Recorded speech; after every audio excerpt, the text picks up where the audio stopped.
Hey, good morning and Good welcome morning. back to another edition of Roast Beef and Bagels. So we want to wish everyone a happy Thanksgiving. Happy Thanksgiving all. We were planning on making a little video, but weather, we want to do like a little outside thing. But we had some bad weather here in New York on Thanksgiving, so unfortunately we didn't get to it, but we wanted to wish everyone a happy Thanksgiving. We hope you enjoyed with your families. Yeah.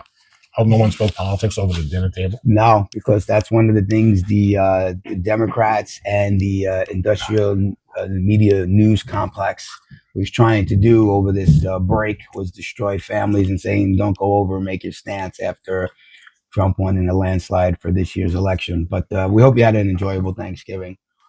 I just want you to know we're upgrading on our equipment. We have a crock pot box this week instead of a fucking goldfish box. I think this is better and more sturdy than regular. One of these days, we're gonna make a segment of all the things that we record with. This one is sturdy though. I like this one. This is an emergency Christmas gift in case we run out of gifts and someone comes over and we don't have a gift for them. I'm notorious for buying extra neutral items, but this one's good. You know why? It says buy one, gift one. It says you keep one and you gift one. It's a double pack. So whoever comes to my house and you get a crock pot, that's what we're recording on right now. And we're advertising Shopkins today. Oh yeah. We got our Shopkins coffee mugs, coffee cups. This was from a birthday party from about 12 years ago. So the 99-cent store Shopkins cup withheld the test of time. And I wanted to finish them. So we decided to bring them onto the podcast today. Nice. All right, I think we have a winner. Yeah, we're happy. Michael's going to let you know. We're happy to announce we have a winner on our, sorry about the noise, the Roast Beef and Bagels Christmas edition hat.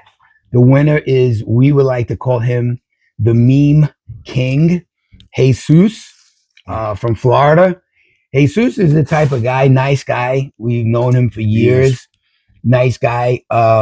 He believes every single meme that's posted. Doesn't matter what it is. He does no vetting on it at all. Nope. He likes it. He agrees with it. He posts it. Right. Right. That's the one thing too. He likes like every meme. Like he agrees with it. And then he'll like if it's something that's like a negative comment, he's like, oh, "Would you believe this?" Or if it's something positive, he goes, "You see, look, I told you," or whatever. And then he'll tell us we're full of disinformation. But we love him. No, good guy. Good guy. No more time. Like we always say, we'll listen to both sides, and we have a good time with both sides.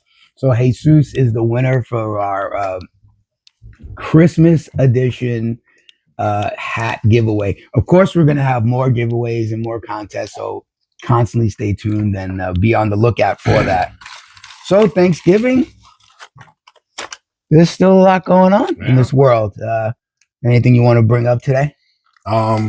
Whatever you want. I mean, we can talk about the Jets, the Giants, because they both suck, or They do both suck. And the Giants released the quarterback Daniel Jones. Surprisingly, got picked up by the Minnesota Vikings. And ironically enough, Minnesota Vikings, I think, are 9-2. Yeah, and they actually have the Jets' old quarterback, which I think is weird. But so then I have two New York quarterbacks who were both failures in New York. And they're a winning team. Yeah. Well, I actually think we should get rid of the Jets and the Giants, combine them, make one really good team. And now this is fucking pitiful. That's sad. In my eyes, there's only one New York team anyway. Buffalo Bills. Mm-hmm. The Bills. We went to a Bills game. Bills Mafia. Gangster. One of the greatest fan base ever. We had so much fun.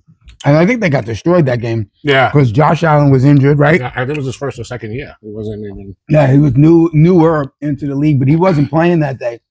Or they got destroyed. But the Mafia, the Bills Mafia. Right. Right people. And they shut down the town. The whole town, the whole area. It's not like over here. Like, it was a town with just a stadium in the middle of it. They shut the whole fucking shit down. If you weren't going to the game, you couldn't get into the area. You know that Penn State does that too. Oh, yeah. When we go to the Penn State games. I've never been to a college game.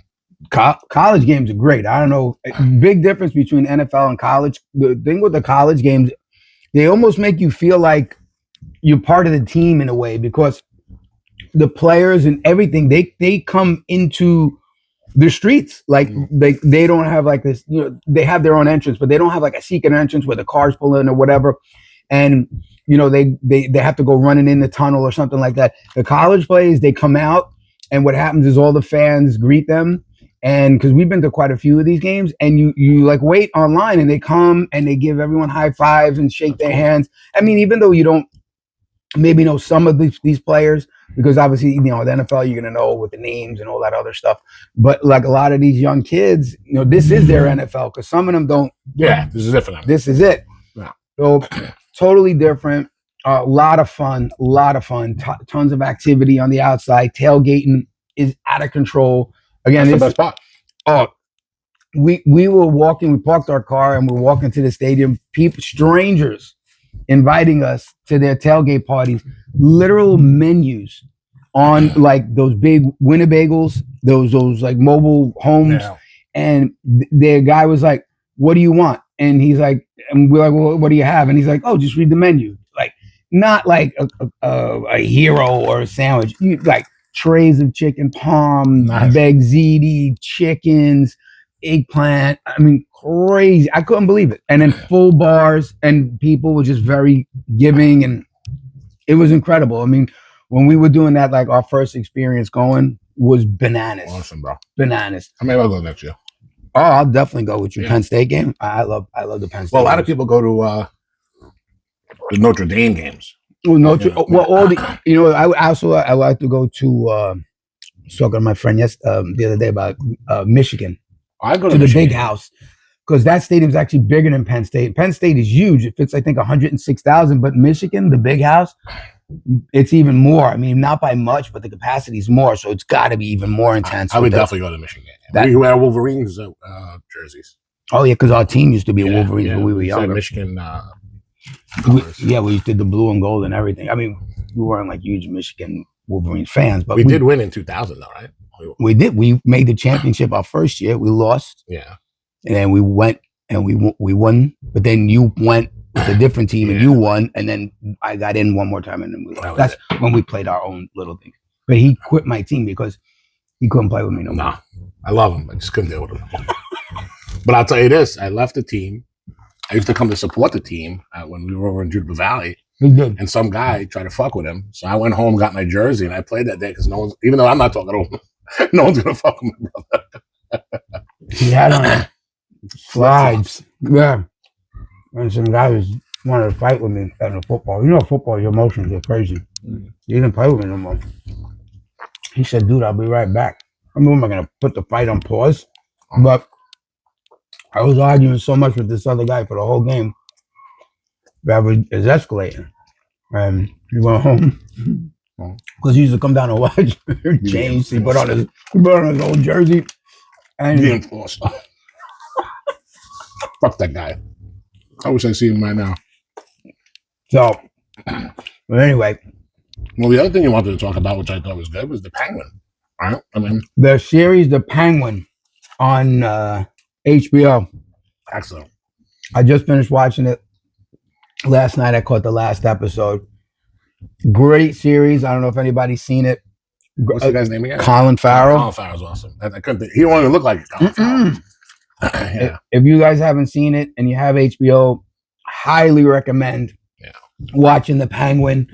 You don't have to be a Batman fan either. You don't have to be a Batman fan. It has nothing to do with that. The series is written awesome. It teaches you how the Penguin became the Penguin, which is really cool, like an insight, Mm-hmm. I don't even think Batman's around technically in that atmosphere yet, right? He's not even in. He is. No, not yet.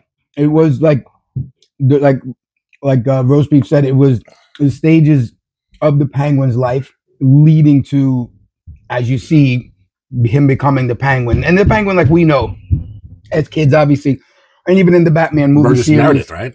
Yeah. Mickey was the Penguin. Catch that chicken right. I mean, yeah.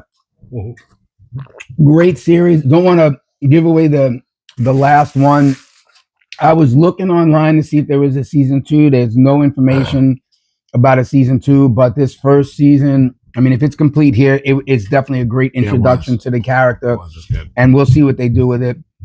So yeah, definitely something that we recommend that you check out. So, and we talk about politics so much, and of course, there was a lot going on in politics. A couple of things that I'd like to mention is, the stuff with the Harris campaign and how she raised over $1 billion, which 1.4, a huge amount, which was like unheard of for campaign funding. Unbelievable, right? So you got to say, wow, hats off to her group. That is incredible, though. Whether you support her or not, that's pretty incredible. That's an insane amount of money to that's all that's donations, right? Yeah. When we say this, I mean, I don't know about the rest of you guys. I was getting text messages and emails.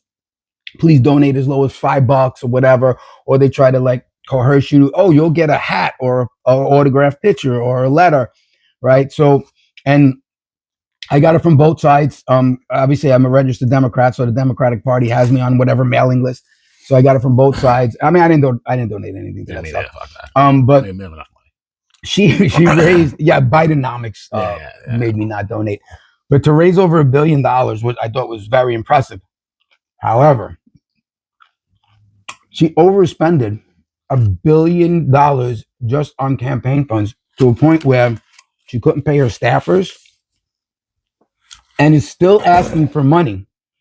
Right, to make up for the debt that I think it's $20 million. Something like $20 million. Yeah. So all those celebrity endorsements, they didn't come on for free. Beyonce. They didn't really care about her cause, dude. They got paid to care about her cause. And that's what people don't get. Like, they think all these famous people are going to matter. They don't fucking matter. They don't matter. No, so Beyonce making an appearance, Eminem, Meg Thee Stallion, Oprah, whoever she worked with. All the late night people. All the late night people. Everybody got paid. What's his name had a fucking breakdown? Jimmy Kimmel. Oh, dude. He did everything but fucking pass out. So funny, dude. So funny. Such weak people, dude. Such weak people. But I just don't believe that if this woman, imagine if she would have been president, what she would have did to the U.S. budget and our current deficit, which is tremendous. We would have been drowning. She couldn't control a campaign fund and couldn't manage those assets that came in for a campaign. Granted, she was only running 3 months, 4 months. It wasn't a lot. It was right after the primary. So she raised $1 billion, credit to her, in 3 to 4 months, whatever it was. And she overspent $1 billion and lost. And the other thing that I saw, and I don't know, you could vet me on this, her staffers who supposedly quit wanted to expose her on social media. I saw on Facebook that her staffers were talking about they lied to the media saying that she was ahead in every single swing state, and she was never ahead in any of those polls that they do. I don't believe that stuff anyway. Yeah. Because in 2016, that Clinton, Hillary was up, right? In all the polls. It was all, I think that's all. And this is kind of on the topic, but off the topic a little bit. I watched the Netflix Jean-Benet Ramsey. There's a new documentary. But dude, let me tell you how crazy it is. So, yes, documentaries only show one side. So, yeah, but the information I actually looked at was true. So, Jean-Benet died in December, right? In January, everybody thought it was the parents, the parents who did it. In January, the parents were cleared through DNA evidence, meaning Jean-Benet had DNA under her nails. Unfortunately, she had some in her vaginal area and on her underwear. Like, I hate talking about 7-year-old. Right. And this was in the 90s, and this goes to my point of the media and government lying.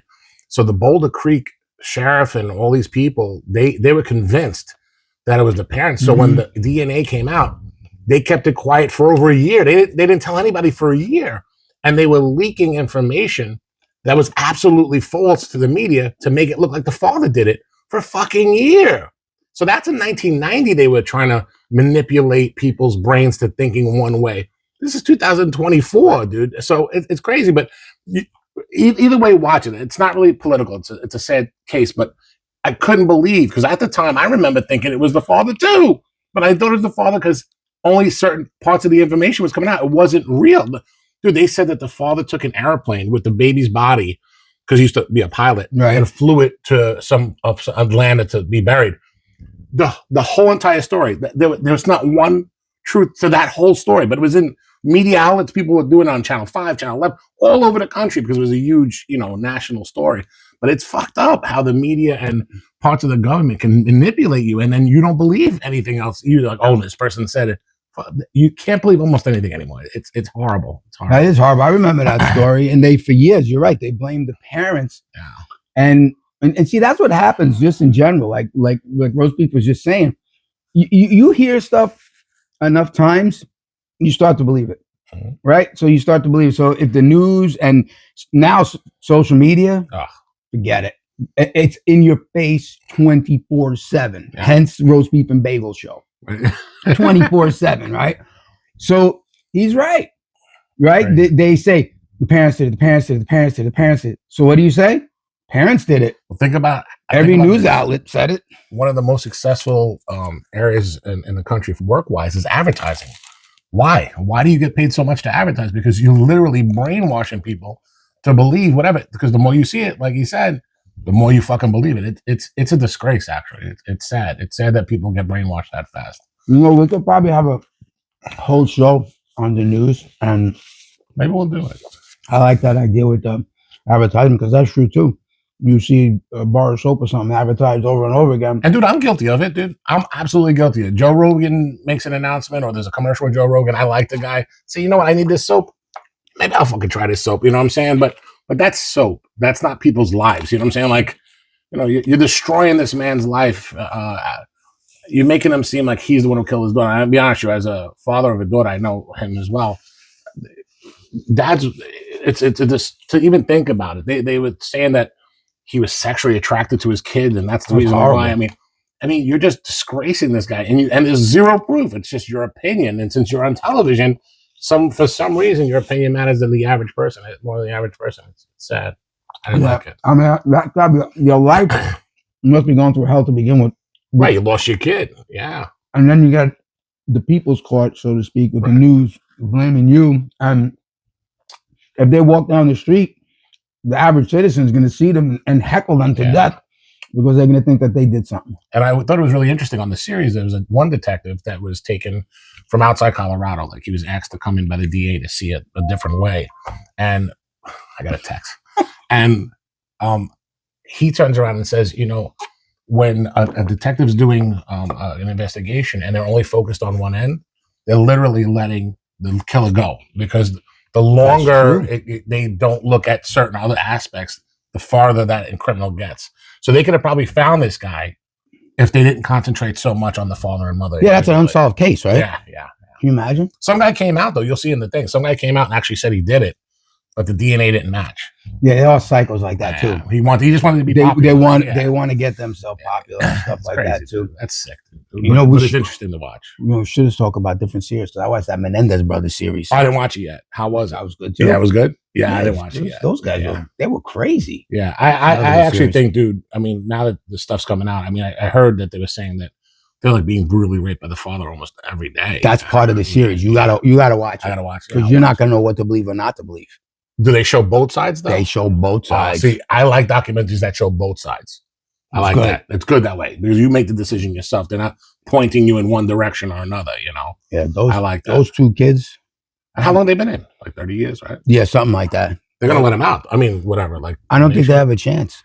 I think they have no chance for parole. Oh. I thought that's what they were doing with this thing, trying to show that they should. Whatever. No, I think that's a money grab because I'm sure they get some kind of money for their commissary or something for their families or something. Well, I don't think they had, right? They don't have no kids, right? Do they? No, they didn't have no kids. No, married either. No. It's crazy. But they were heirs to millions. I mean, their father came here with nothing. And made a name for himself or whatever. And since we're on the news a little bit, so there's a situation going on here. Today. I meant to bring this up the last time, but there's a situation in New York where a guy was on the train, the military guy, I don't know his first name. His name is Penny, the last name. Anyway, he ends up defending everybody on the subway, whatever. And unfortunately, when he chokes the guy, he kills the guy. Whatever. He does, you can tell he didn't mean to. Like no one means to kill nobody, but so he's about to get arraigned. But what I think is funny, and this is what I'm saying to you about government, right? So The government wants to hang him for doing something that's good. Yes, and unfortunately, the guy died. It's sad. Right. All right. But the guy had a lot of mental problems, been locked up a bunch He's of been times. locked up a bunch of times. The guy's a known criminal, whatever. Mhm. But about 15 years ago, 20 years ago, there was a new law in New York, which was the Good Samaritan law, that said that if you did not help and you could help, meaning without putting your life in danger, and you didn't, you would go to fucking jail. Wasn't Bernie Getz from back in the days? Remember? So yeah, I think that's probably what it was based on. But no, he remember the kids were attacking him or something like that? And he had a screwdriver or what? No, he shot him. Oh, he shot him. Killed Screwdriver. Don't listen to me. Bet me. No, it was in the Hey, 70s. Seuss, bet me. And this was before like the Good Samaritan laws and all. But I think it's so crazy how, and 10 years makes a difference. So 10 years, the world thinks this way. Oh, he's a fucking killer. 20 years ago, they said, "Oh, thank God for this guy." Mhm. He helped out the whole train station. Is that guy serving jail time, or we don't know? It's not still. It's still pending, or whatever. But I swear to you, and this is the truth. And I know that not a lot of people see this podcast, so the government's not going to go fuck what we say. But dude, I'm one of those guys that I would step in to help if I seen somebody. I'm that guy, right? Would I? No, you wouldn't do it. But it's okay. It's okay. We need that. We need everybody. We need everybody. But like, I'm not going to step in to help if I know that it's possible that I end up getting jail time and I can't support my kid anymore. I'm not going to do it. I'm just going to look away. So they better be very careful, this jury, to make the decision to put this guy away or not. Because one day that jury might need a guy like that guy to save their kid, their family, whatever. I think it's so crazy that it's even gone this far. People testified saying that they were fearful for their life. My daughter was fearful. Thank God for this guy. Yeah. But they're not saying it on all media outlets. They're saying it on one. Like, I actually think Channel 2's the one that said that one. But 4, 7, 11 are saying, "Oh, this guy's a murderer. All these people are against him." But it's just not true. Keep up with that. I mean, if you get to this point in the fucking podcast where you're watching it anymore, look at this guy Penny's thing. It's crazy. I don't understand it, dude. I mean, that is crazy stuff. Well, dude, there was another incident just recently in New York too, and not that I'm glad, but what's his name? The DA, Alvin Braggs. Oh, he's a piece of shit. He is. He's a piece of shit. One of his assistants got mugged or something from somebody. Now, what is he going to do? He's going to catch and release that guy? He's going to catch and release that motherfucker. You think so? No. That was close to home for him. I think this guy, whoever did it, that they caught, is going to... Oh, it was an illegal immigrant. That did it. And it was one of Bragg's assistants, if I got the story right. That guy's going to be deported now because he did the Bragg skit. And this morning, let me tell you something crazy. The news... So this morning, right here, dude, Jamaica Avenue, some woman... in a car, she drives up to the laundry and she goes to drop her laundry off, leaves the kid in the car with the fucking car on in Jamaica. So the guy gets in the car, drives off with the fucking kid. Realized, dude, this morning, like whatever, it was on the news. And they're saying, "Oh, how bad did they feel for the mother?" Who the fuck leaves as a parent a kid in the car with the door open and the car on at fucking 10 o'clock at night in Jamaica? What the fuck is wrong with these people? Don't know Jamaica, Queens? Yeah, It's a rough area. I mean, there's rough areas everywhere. But But I said to myself, how are they feeling bad for the mother? ACS should be called. I would be calling ACS on the mother. Be like, how the fuck did you leave your kid? I didn't leave Bella nowhere. Car running. Yeah, car running, doors open. And the guy, I don't know what type of car. It was like a Nissan Max. It wasn't whatever, like this, right? Yeah, it wasn't that. Maybe he didn't know the kid was in the car. He didn't, and it ends up they found the kid because he must have realized it and just ditched pulled the over. Car? Yeah, he just pulled over. It was not far. It was like a quarter of a mile from the laundromat. That's probably what 6, 7 blocks. He must have realized it and said, "Oh shit, what am I going to do?" Because he probably wanted the car. He didn't want kidnapping. That's a huge charge, a big difference. Because then you're like, kidnapping charges on top of huge difference, on top of the theft. Yeah, right. Multiple charges. And in New York, to be honest with you, he's not going to spend any jail time the first 85 times he gets locked up anyway. It doesn't matter. But my point is, he would have a charge or 2 charges, and he'd have a little bit of a difficulty for about 6 months. But I couldn't believe it this morning. And they were feeling bad for him. I was like, feel bad for the mother. Fuck that mother. She's unfit. Unfit. Unbelievable. And I think the kid was like 3. You know what I'm saying? Like not even like 9. Not that matters, but a 10-year-old sometimes has a phone, whatever. But the whole thing is, I still wouldn't leave Bella alone. No. And my daughter's 18. I would try not to do. It's fucking crazy. Unbelievable. Well, I mean, we threw a lot of crap at you. I mean, not crap, but stuff at you. Yeah. In this episode, listen, we hope you enjoyed. And we hope you come back real soon. Please don't forget to like, comment, and subscribe. And again, we wanted to wish everyone a happy Thanksgiving, happy holidays, and we'll see you soon. Ciao. Ciao.